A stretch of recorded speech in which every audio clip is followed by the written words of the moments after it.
Hello again, and welcome back to my playthrough of GTNH.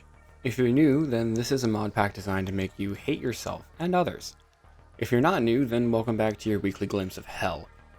This week I've decided to really step into the LV tier and make some good progress, and although it doesn't look it, you must remember that progress isn't always going to come from the visual cue of the quest book being filled out. But ironically, this week will be filling out the quest book. Like usual, I start this week by gathering some materials for my copper mine. Despite the fact that it's literally labeled as a copper mine, it's wound up giving me far more iron than copper. Not that I'm complaining, because I'm in desperate need for both of those right now. But I feel like it's a little disingenuous, you know?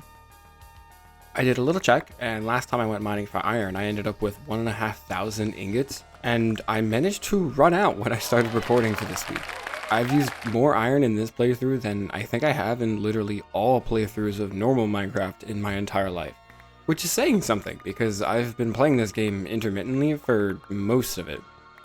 I come back to base after filling up 2.5 inventories worth of resources, and I throw them in for processing.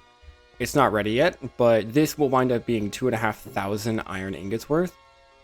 Despite it being nearly double the amount from last time, I don't expect it to last through next week with how much I'm converting to steel and processing into sheets and stuff. But now's the time for upgrades. I've been holding back to make sure nothing goes horribly wrong because I know these machines can blow up under certain conditions, so it's time to really push into this and get things done. The first thing I want to make is the basic centrifuge, and it's for a few reasons. Let me explain the process of making rubber, which I have been needing for a lot of stuff first though. It only needs two things. It requires sulfur gathered in the nether, which I've got a ton from last episode, and raw rubber dust. This is made by extracting it from slime balls, and you get 2 dust per slime ball. Then you can throw 3 dust in an alloy smelter with a piece of sulfur, and it'll make 1 rubber bar. This is really bad, since it uses so much slime in the process of making the rubber that my reserves are practically dried up whenever I need more. The centrifuge can also convert slime balls into rubber dust just the same, but it also produces refined glue as a byproduct. And that byproduct is actually very useful because it lets the assembler make resistors in batches for LV circuits. You'll be seeing this a lot in the future where a byproduct to one thing will be an answer to another problem somewhere else. But for now, let's just focus on the machine. The other reason I wanted to make this first this week is because my storage has been holding unrefined materials since the very beginning of the series. It got so annoying to wash them by hand that I just threw them into storage and forgot about it until now. But since it's automatic and it just needs time to process, I'm going to be having the centrifuge running for as long as I can. And it's going to do that for a long time because 3,000 redstone dust is not going to wash itself, now is it? Another bonus for making this is that by washing ore, you can get byproducts. And while it isn't super useful right now because I have no need for it at this current moment, do remember that they make byproducts because it's going to be very important down the line. The next machine on the list is the basic extruder.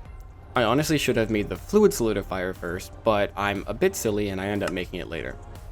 The point of the extruder is to form cast rotors and pipes using half the materials from before, greatly cutting the cost of those steam turbines I made last episode. You first need a steel mold to use it, but they're not hard to make at this point anymore, and I've got a bunch spare for doing a quest earlier this week. The hope was that I could use it for rotors, and I can, but also to make steel and bronze piping since it reduces the cost from 6 ingots to 3. But it turns out, you can only do that in the next upgrade for the extruder, which is quite a ways away from now. I'm still happy about the rotors though, so that's still a good bonus. Using it, I decided to add 6 more turbines to the setup on the other side of the walkway to make it symmetrical. I thought about how I'm going to pipe the steam to the other side, and I just decided to dig out the area under my first floor to guide it through. I thought about it, and I think the best way to handle it for now is to make it like a theater stage, where the actual machines go up top and the floor is just a platform to hide the other stuff that makes it all work. So I don't use the extruder to make the steel pipes, and then I dig a hole under the ground to route the pipe to the other side. I do know that there's holes in the walls that are very ugly, but unfortunately I could not find a way to fix that, so they're going to have to stay looking ugly, I guess, until I figure out a way to solve that problem. I then extrude the extruder to the end of my setup because it's becoming the middle child and I'm beginning to hate it the more I have to look at it. I should explain the steel pipes as well. Fluid and item pipes can be made of different materials and get progressively better as you go. Pipes can also be made in 5 sizes: tiny, small, normal, large, and huge. A normal bronze pipe can move 2400 liters a second. The small can do 1/3 of that, and the tiny can do 1/6 of the normal. On the other end, the large pipe can do double the normal, and the huge can do 4 times the normal. These numbers are consistent across all fluid pipes, and while the item pipes follow a similar pattern, doing 1/2 and 1/4 of the items a second compared to the normal, and 2x and 4x the normal for the bigger ones, you could see it's not exactly the same ratios.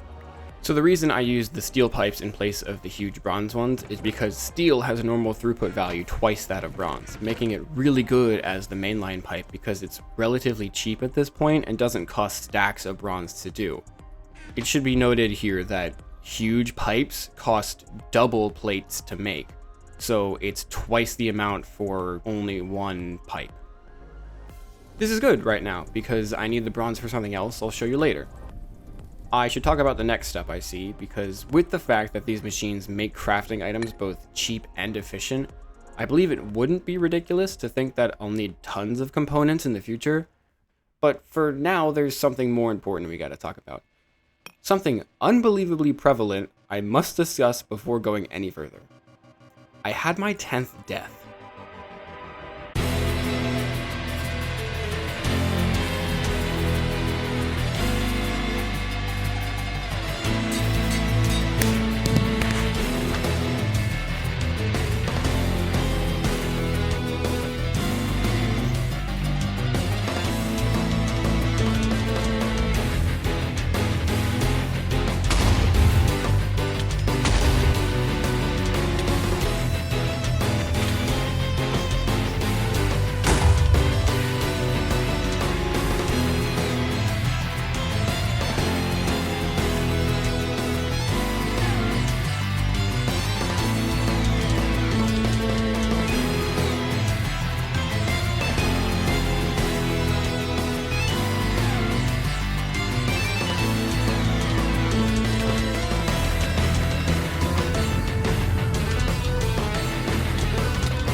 Randomly during this week, I realized I've got 4 different dungeons marked on the map at this point, and I haven't even conquered one of them yet. Surely I can do at least one, right? Turns out, no, I can't. Even with vanilla iron armor levels of gear and honestly pretty good survival instincts that I have, mobs with armor and diamond axes are pretty goddamn tough. So I wound up getting attacked by more enemies than I can handle, and well, you can figure out the rest. The difficulty of the floors changes because it's more open than before. That allows for more mobs to spawn in range of a spawner, and they also start to spawn with equipment, so while I did manage to get my stuff back without much hassle by being quick enough to outrun the spawn rates, I think I'm far from being able to conquer a dungeon at this point. I shamble back to my base after a demoralizing loss and continue making machines to improve my processing abilities. I get a lathe to change the ratio of making rods from 1:1 to 1:5 force. The little shavings a real lathe has can be collected here and combined and smelted back into bars, so a full stack of rods gives 16 ingots back as a semi-refund for using it, which is pretty cool. I also craft a polarizer to make magnetic rods and stuff without the need for redstone anymore. Then I make a chemical reactor to let me make rubber much cheaper. The original ratio was 1 stack of sulfur and 3 stacks of rubber dust per stack of rubber bars, but this machine lowers that to 9.11 pieces of sulfur and 1 stack of rubber dust. This is because it only needs a ninth of a sulfur dust to make 1 rubber bar, but it also only outputs it as a fluid. So I'll need a fluid solidifier to actually get the rubber out in a usable form.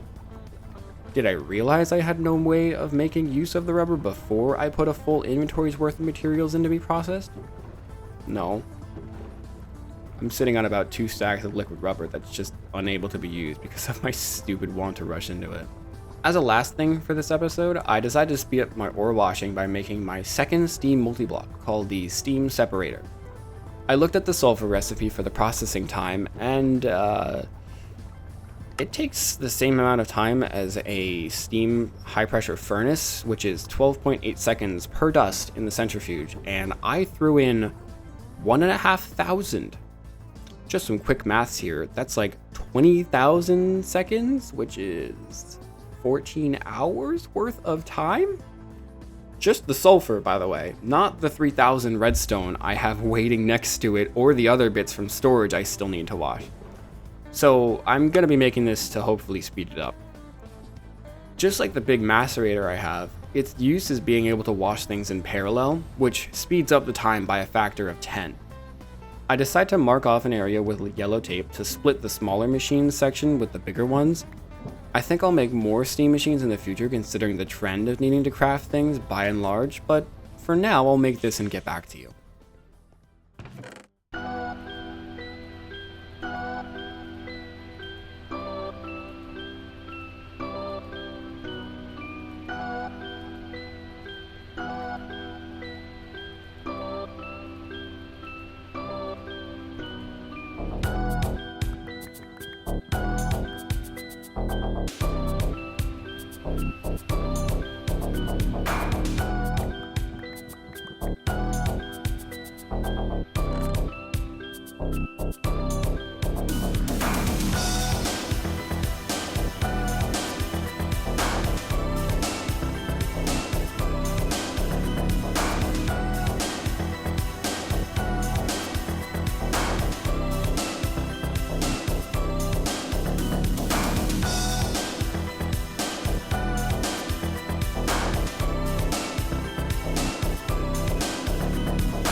Thanks to this wonderful machine, I'll be able to process all the materials in 90 minutes rather than the 14 hours I had before.